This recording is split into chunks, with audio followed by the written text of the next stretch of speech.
या सभेच्या सुरुवातीलाच आपण पुलवामा मध्ये जी घटना घडली,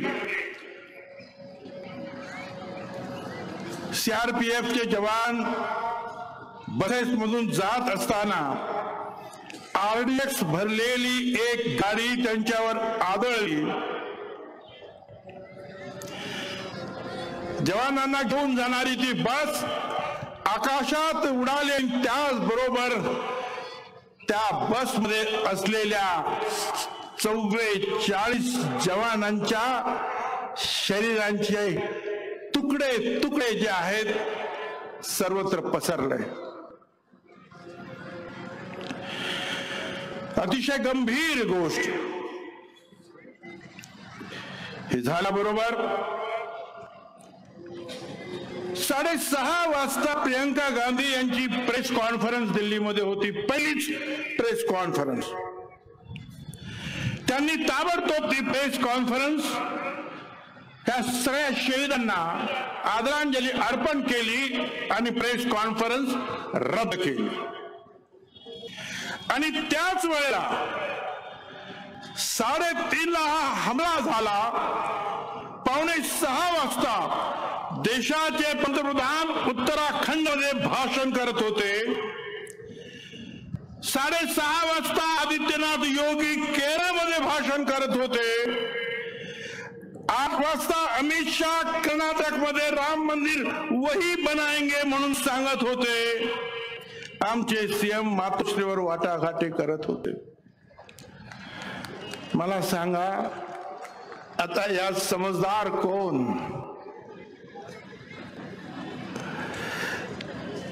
2014 ला अशीच एक घटना झाली. दुर्दैवाने 5 जवानांची हत्या झाली. अमित शाह म्हणाले यदि मोदी प्रधानमंत्री बने तो पाकिस्तान के घुसपैठियों की सीमा पार करने की हिम्मत नहीं होगी. सुषमा स्वराज म्हणाल्या 5 जवानों की हत्या, देश और सेना को इस अपमान का सामना करना पड़ता है क्योंकि हमारे पास एक कमजोर और दुविधा से भरी सरकार है. गिरिराज सिंह बोले अगर देश के प्रधानमंत्री नरेंद्र मोदी होते तो हम लाहौर तक पहुंच गए होते. आणि नरेंद्र मोदी साहेब म्हणाले भाइयों बहनों, देश की सुरक्षा करने वाला जवान सुरक्षित नहीं है.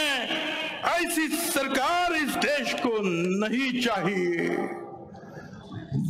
माझ्या बांधवांनो, भगिनी आणि मातांनो, आणि त्याच वेळेला परवाच्या घटनेनंतर राहुल गांधी म्हणाले आम्ही या संकटाच्या घडीमध्ये सरकार बरोबर आहोत. हम बटेंगे नहीं. हमको बंटवाने की कोशिश कर रहे हैं बाहर के दुश्मन, मगर हम बटेंगे नहीं. हम जवानों के साथ हैं, हम सरकार के साथ हैं. मला सांगा कोण समजदार आहे? समजदार कोण? त्यांना राहुल गांधींना आणि प्रियंका गांधींना ना समजदार म्हणून त्यांची टिंगल करतात. ते समजदार आहेत का हे समजदार आहे? आणि त्यावेळेला पोस्टर 2000 मध्ये आणि प्रधानमंत्र्यांचा राजीनामा मागितला.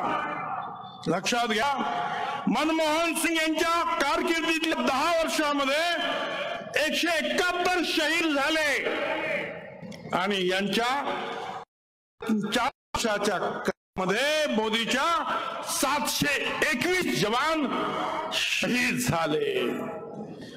काय चाललेलं आहे? तरी सुद्धा जे आहे त्यांची भाषणं चालू आहे. आज तर मी असं ऐकलं की एक यज्ञ यात्रा निघालेली आहे आणि देशात एक यज्ञ करणार आहे जेणेकरून या देशावर कोणी हमला करणार नाही.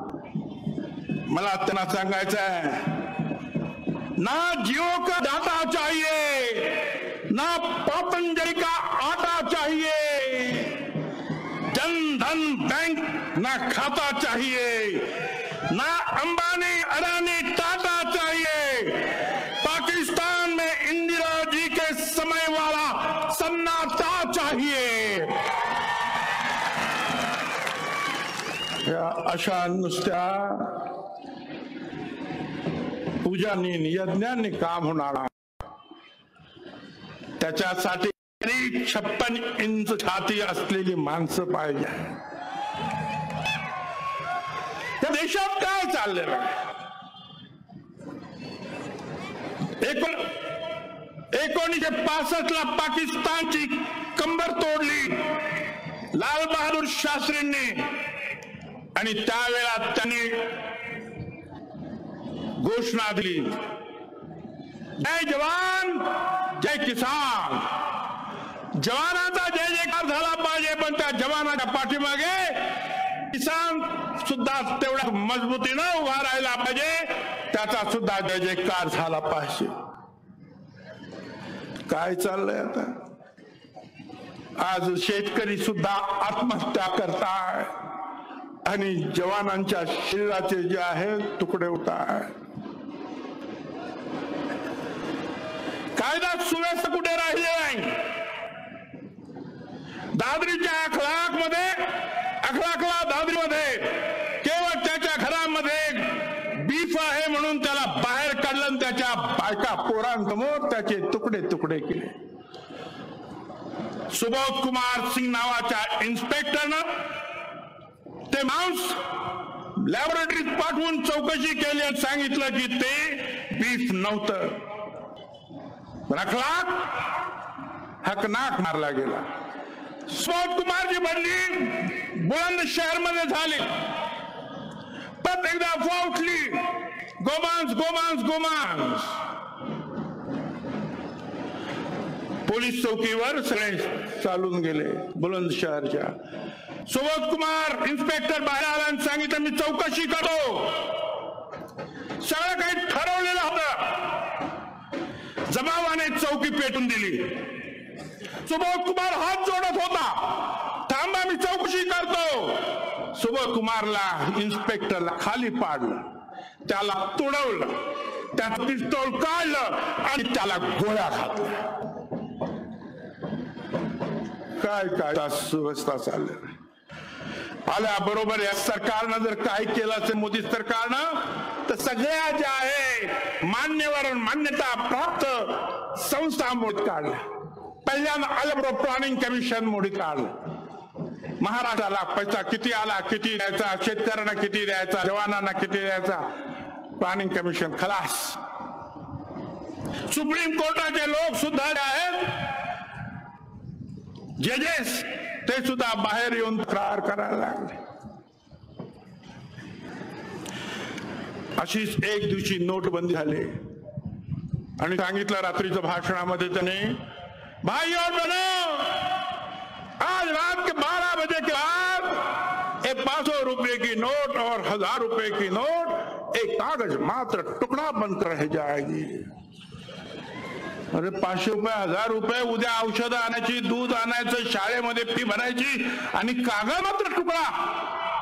काला धन मैं वापस लाना चाहता हूं, आतंकवाद रोकना चाहता हूं. काय आतंकवाद रोकला? धडाधड सैनिक मरता है. कसा आतंकवाद? नोटाबंदी करण्यासाठी गेलेले बँकाच्या लाईनीमधले लोक 150 लोक जे आहेत मृत्युमुखी पडले.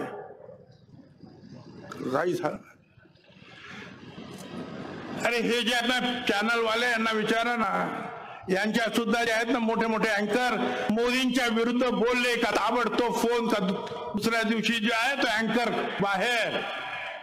काय झालं ते पासून वाजपेयीचं, काय झालं राजदीप सरदेसाईचं, काय झालं बरकारात निखिल वाळवंत, काय झालं? गोष्ट समज सांगतो कसं काय होत आहे ते. मन की बात हर वेळेला होते. प्रधानमंत्र्यांनी मन की बात केली, समोर छत्तीसगड मधली एक भगिनी बसलेली होती. तिला ते विचारतात, बहन जी कैसे हो? बहन जी बोलते ठीक हो. फसल बहुत अच्छा आई, हाँ बहुत अच्छा है, ठीक है. पैसा हाँ बहुत मिला, हाँ बहुत ठीक है. कोई तकलीफ नहीं, कोई नहीं, ठीक है. प्रसून वाजपेयी म्हणाले की सगळे शेतकरी आत्महत्या करतात आणि ही भगिनी म्हणते सब ठीक आहे, ठीक आहे, ठीक आहे. त्यांनी चौकशी करायला पाठवलं त्या छत्तीसगडमध्ये. ती भगिनी भेटली, तिला विचारलं बहन जी फसल कैसी? अरे भाई कहाँ फसल है? अरे आपने तो कहा कि अच्छा पैसा मिला फसल का। अरे कैसा पैसा मिला है भाई? ठीक है बोला आप। अरे भाई हम लोग क्या करें? हमको जो पुलिस और अफसर जो है लेके गए, बोले सामने से पूछेगा तो बोलेगा ठीक है, हमने बोल दिया ठीक है। आता ते सगळं रेकॉर्डिंग करून परत एबीपी माझावर त्या बाजपाईंनी दाखवलं। रात्री फोन आला, दुसऱ्या दिवशी बाजपाई बाहेर। दादागिरी यांची सुद्धा मुदत दाबी होते, बाकीच्यांत काय घेऊन बसला। सीबीआय सत्यानाश करून टाकलं। आलोक कुमार सबल ऑफिसर त्याची बदली केली का? राफेलची केस एफआयआर त्यांच्या विरुद्ध नोंदला जाईल या भीतीनं 56 इंच छाती थरारली। सुप्रीम कोर्टानं सांगितलं त्यांना तिथंच ठेवा। दुसऱ्या दिवशी परत मीटिंग घेऊन त्यांना बाहेर काढ। हे सगळं असं चाललं। दादागिरी दादागिरी दादागिरी, कोणी काही बोलायचं ना। सांगताना सांगतात भारत को विश्व गुरु बनाएंगे। भारताला या जगाचा विश्वगुरु बनवायचा आहे। आणि आमचे प्रधानमंत्री महोदय IIT सारख्या इंजिनिअरिंग कॉलेजमध्ये येतात, सगळे मोठे इंजिनियर बसलेले आहेत आणि त्यांच्या समोर भाषण त्यांचं होत आहे। मैं जा रहा था, एक नाली के पास एक आदमी चाय बना रहा था। त्यांना चहा बनवण्याचा आणि चहा विकत होतो हे सांगण्याची फार मोठी हौस आहे। मी त्यांना सांगितलं आप चाय बेचते थे तो मैं भी भाजी बेचता था भाई। अरे मैं कहाँ तरकारी बेचता था, वो भाजीपाला मार्केट अभी है उधर, वो भाईला में वो फुटपाथ भी है, उसमें क्या है? मगर तुम जिस रेलवे स्टेशन पर चाय बेचते थे उस समय वो रेलवे स्टेशन ही नहीं था। और प्रवीण तोड़िया साहब बोल रहे हैं अरे मैं 40 साल इसके साथ हूं, कभी भी इसने चाय नहीं बेचा है, क्या बोल रहा? चलो ठीक है भाई, चाय जो बेच रहा बेचो, मगर देश मत बेचो मेरे भाई। तो कह रहे कि मैं जा रहा था, एक नाली के पास एक आदमी चाय बना रहा था। मैं देखा कि नाली के पास चाय क्यों बना रहा? आदमी बहुत होशियार था। एक गटर, उसमें गैस होता है ना, आदमी ने एक पाइप जो है वो नाली के अंदर डाल दिया था और दूसरा उसका मुंह जो है चूल्हे को, जो गैस के सिगड़ी को लगा दिया। वो गटर से गैस आता था, चूल्हा जलता था, चाय बनती थी। मैं बोला ये तो बहुत अच्छी बात है। 350 रुपयाचा सिलेंडर झाला माझ्या भगिनीनो। 350 रुपयाला मिळत होता, आता 800-900 रुपयाला होतोय। किती सोपी गोष्ट आहे। सिलेंडर खाली झाला का नाली कुठे बघायची, पाईप त्याच्यात, दुसरं तोंड सिलेंडरला, फुकट गॅस जा। घर का नाली, घर का गैस, जिसकी लाठी उसकी भैंस। बनेगा पकौड़ा, बनेगी चाय, स्कूल कॉलेज भाड़ में जाए। आम आदमी से मन की बात, अदानी अंबानी से धन की बात। वारे शासन तेरा खेल, मांगा न्याय हो गई जेल।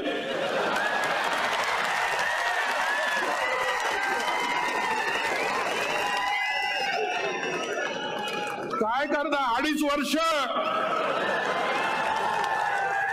अजून मला कळलं नाही मला का पकडलं, आणि ज्यांनी पकडलं त्यालाही कळलं नाही की याला का पकडलं।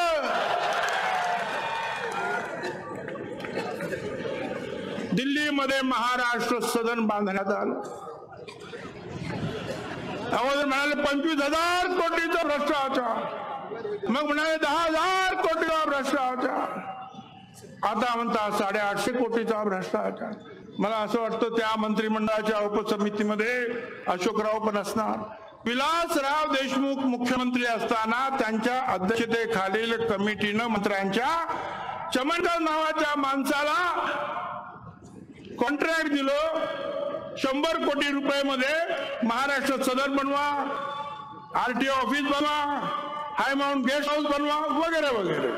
मी काय कोणाची शिफारस केली ना, त्यांनी कॅबिनेटने निर्णय घेतला. पीडब्ल्यूडी मंत्री म्हणून मी या इमारती चांगल्या बांधून घेतल्या.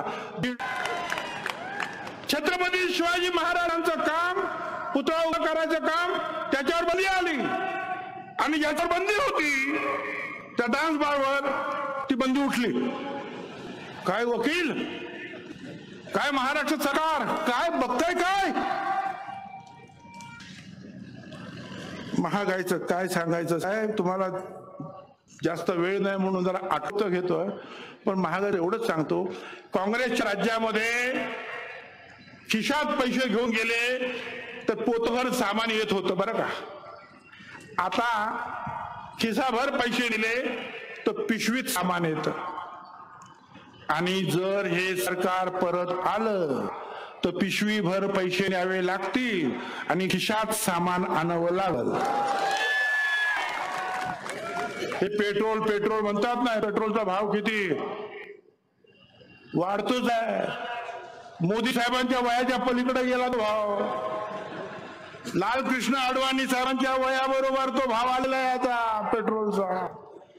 आणि हे सरकार जर राहिलं तर ते MDH मसालेवाले काका आहे ना, त्यांच्या वयाच्या पलीकडे भाव जाईल. आणि एक दिवस असा येईल की आजोबा नातवांना सांगतील लहानशा बाटलीत, बाळा याला पेट्रोल म्हणत होते बरं का. आणि ह्या लोकांना, भाजपच्या लोकांना नाव बदलण्याची खूप सवय आहे. त्यामुळे या पेट्रोलचं नाव सुद्धा त्यांनी बदललेलं आहे. ह्या पेट्रोल आता म्हणतात पंडित दीनदयाळ उपाध्याय बहुमूल्य तरल पदार्थ.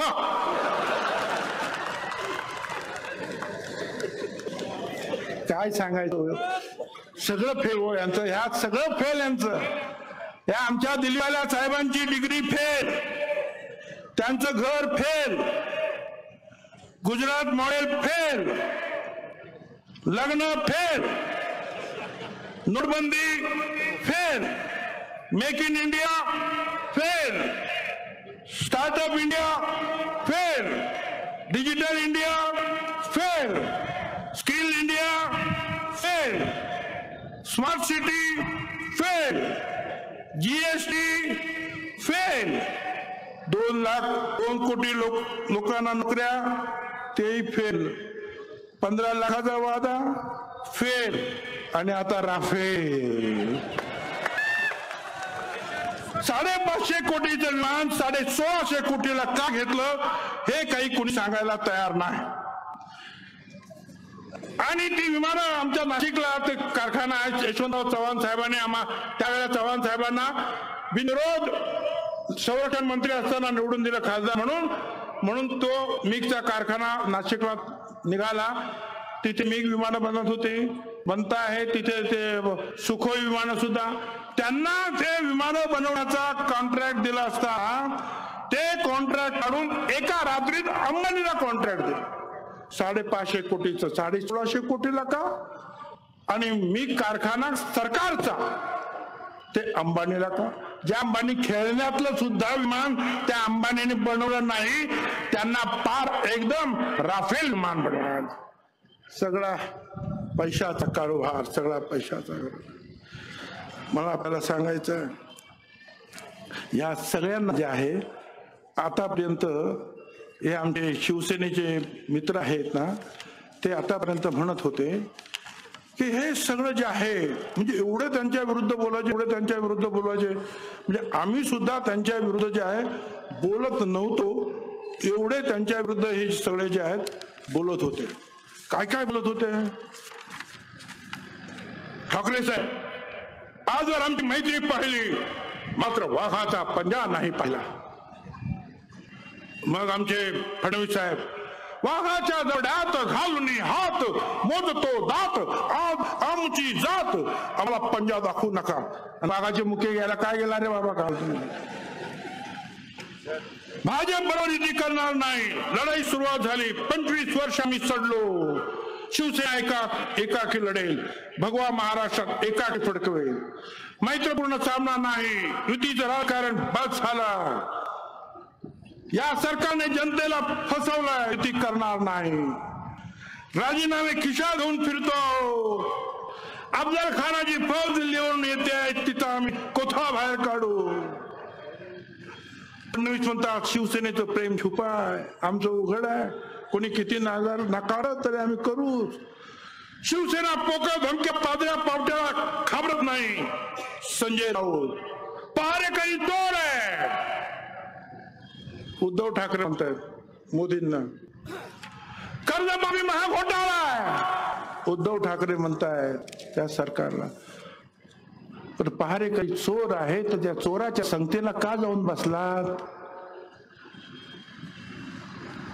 डवळ्या शेजारी बांधला पोळा, वान नाही पण गुण लागला. कशाला बसलात. एकट्याच्या जीवावर लढणार होता ना, त्यांना बसावं लागलं. याचं कारण त्या दोघांची खात्री झाली की या वेळेला काँग्रेस, राष्ट्रवादी काँग्रेस महाआघाडी जोरात आहे आणि यांना आपटी दिल्याशिवाय राहणार नाही. म्हणून हे दोघं एकत्र आलेले आहेत का, दुसरं काही नाही. आणि आता मला आणखी 2 गोष्टी सांगायच्या. ओबीसीच्या संदर्भामध्ये सुद्धा मुद्दाम सांगितलं, मग तुम्ही उल्लेख केला म्हणून. ओबीसीला 250 कोटी रुपये आता मुख्यमंत्र्यांनी सांगितलं आम्ही त्या ओबीसी महामंडळाला देणार. 4.5 वर्ष झाली 1 रुपया मी दिला नाही. ओबीसी विद्यार्थ्यांचे पैसे जारी फी 4.5-5 वर्ष झाली तुम्ही पैसे भरे नाहीत. ती पोरं आहेत अजून रस्ते फिरतायत, त्यांचे पैसे द्या. लॉलीपॉप दाखवू नका, फसवू नका लोकांना. 2014 मध्ये कोणी मंदिर वगैरे घेऊन आला नव्हतं. 2014 मध्ये विकास विकास विकास, मोदी मोदी मोदी. आता परत मंदिर. मला आपल्याला सांगायचं आहे, हे मंदिर वो मंदिर नहीं, सरकार बनाना चाहते हैं. देश में मूर्ख कितने हैं फिर एक बार आजमाना चाहते हैं. त्या मंदिराच्या मस्जिदीच्या लढाईमध्ये फसू नका. त्यांना दंगे घडवायचे आहेत, तुमचं रक्त सांडवायचं आहे आणि त्यातून त्यांना परत सत्ता मिळवायची आहे. धर्माचा धंदा ते करतायत. मुझे अफसोस नहीं कि धर्म का धंधा हो रहा है. अफसोस तो इस बात का है कि पढ़ा लिखा भी अंधा हो रहा है. तुम्ही अजिबात मुसलमानांनी सुद्धा देशासाठी सर्वस्व दिलेला. सरफरोशी की तमन्ना आज हमारे दिल में है. देखना है जो कितना बाजू है कातिल में है. बिस्मिल अजीमापति ने लिखी. सारे जहां से अच्छा हिंदुस्तान हमारा, हम बुलबुले हैं उसकी, वो गुलसिता हमारा. अल्लामा इकबाल ने लिखा. भगत सिंग पासून सगळे राजगुरू वगैरे इन्कलाब जिंदाबाद म्हणत फासावर गेले. हसरत मोहाने तो नारा दिला आणि भाषणानंतर आम्ही जे सांगतो ना जय हिंद, तो जय हिंदचा नारा आबिद हसन साफरानीने दिला. आणि लाल किल्ल्यावर पहिला तिरंगा जनरल शाहनवाज खानने फडकला. मुसलमानांचं सुद्धा तेवढंच योगदान या देशासाठी आहे. म्हणून मला आपल्याला सांगायचं आहे बांधवांनो, त्यांनी जातीमध्ये धर्मामध्ये तर लढाया लावल्याच. त्या आता देवादेवामध्ये सुद्धा लढाया लावायला लागले. ते आता म्हणतो आदित्य योगीनाथ, ते म्हणतात बजरंग बली ये दलित था. आता कधी तुम्ही विचार केला का बजरंग बली दलित था वगैरे. आपण जेव्हा बजरंग बली दलित था, दुसरा बोलता दलित नहीं वो आदिवासी दलित था. तीसरा और होशियार था, वो बोल नहीं नहीं नहीं, जैसे सलमान, रहमान, सुलेमान वैसे हनुमान. एकाने मला मेसेज पाठवला, बघा भुजबळ साहेब, दलित असलेल्या हनुमानाने ब्राह्मण असलेल्या रावणाची लंका जाळली आणि ती कुणासाठी तर ओपन कॅटेगरी मधल्या रामासाठी। माझी आपणाला विनंती आहे, अरे 33 कोटी आहेत आपले, कुठे आता कोणाची कोण दलित आणि कोण आदिवासी कोण काय करत असणार आहे? हे जे आता बसलेत ना सत्तेवर, यांनाच ते काम जमेल, यांनाच बाकीचं शेतकऱ्यांचे कष्टकऱ्यांचे प्रश्न समजणार नाहीत, बेरोजगारांचे प्रश्न समजणार नाहीत। यांना हे काम करण्यासाठी 33 कोटी लोकांच्या जाती शोधण्यासाठी यांना घरी पाठवा आणि त्यासाठी ही आघाडी आज जन्माला आलेली आहे आणि या आघाडीच्या माध्यमातून आपण सगळ्यांनी एकच प्रतिज्ञा केली पाहिजे की काही झालं तरी हरकत नाही, पण यापुढे दिल्लीत असेल किंवा मुंबईत असेल, महाराष्ट्रात यांचं सरकार येता कामा नये। आज राहुल गांधी असतील, पवार साहेब असतील, ममता बॅनर्जी असतील, अखिलेश असतील, सगळे जे आहेत एकत्र होत आहेत। महाराष्ट्रात सुद्धा ही लढाईच मुळी संविधान विरुद्ध मोदी अशी ही लढाई आहे आणि म्हणून संविधानाच्या बाजूने लढणारे जे म्हणून असतील ते नक्की आघाडीत येतील। जे ज्यांच्या बरोबर चर्चा सुरू आहे माझी खात्री आहे ते सुद्धा येतील, कारण आपल्या सगळ्यांना मिळून ही लढाई जी आहे जिंकायची आहे। धन्यवाद। जय हिंद, जय महाराष्ट्र।